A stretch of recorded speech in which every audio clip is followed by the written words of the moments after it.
Praise the Lord. Good morning. మన ప్రభువును రక్షకుడైన క్రీస్తు యేసు ప్రభువు శ్రేష్టమైన నామపేట మరొకసారి మీ అందరికీ శుభములు వందనాలు తెలియజేస్తున్నాను. నేటి దినం యెషయా గ్రంథము 49వ అధ్యాయం 15వ వచనాన్ని చూసినట్టయితే, నేను నిన్ను మరువను అని వాక్యం ఉంటుంది. ఈ మాటను సెలవిస్తుంది స్వయంగా దేవాతి దేవుడు, నన్ను సృష్టించినటువంటి మన సృష్టికర్త తాను అంటున్నటువంటి మాట, నేను నిన్ను మరువను. చాలా సందర్భాల్లో మనం మేలు చేసినటువంటి వారు లేదా మన నుంచి మేలు పొందిన వారు మనల్ని మర్చిపోయే అవకాశం ఉంది.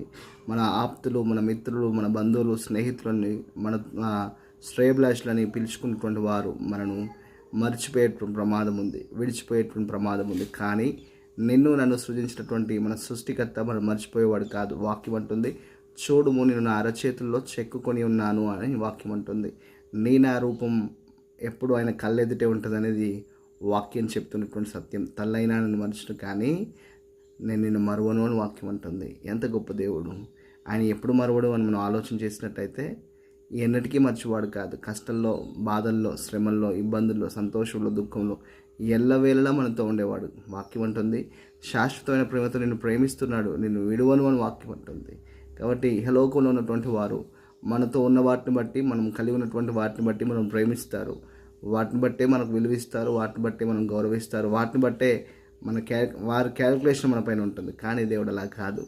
ఆయన కేవలం నన్ను సృజించాడు కాబట్టి, నేను ఆయన చేతి పని ఉన్నాం కాబట్టి ఆయన మనల్ని ప్రేమిస్తున్నాడని. ఇంకో మాట అద్భుతంగా చెప్పాలంటే, ఆయన నా కొరకు, మనందరి కొరకు కలువరిశిలో తన ప్రాణం పెట్టాడు. మన పాపం నుంచి, శాపం నుంచి, నరకం నుంచి, నిత్యనాశనం నుంచి మనల్ని విడిపించాడు. ఇంతకన్నా గొప్పగా తన ప్రాణం కంటే మిన్నగా ప్రేమించేవాడి లోకంలో మనకు ఎవడు కూడా దొరకడు. అంతకంటే గొప్ప దేవుడి లోకాన దేవుడు. ఆయన మాత్రమే దేవుడు, ఆయన మాత్రమే పూజకు అర్హుడు, ఆయన మాత్రమే స్తుతులకు అర్హుడు. ఆయనే మన ప్రభు అయినటువంటి యేసుక్రీస్తు ప్రభువారు.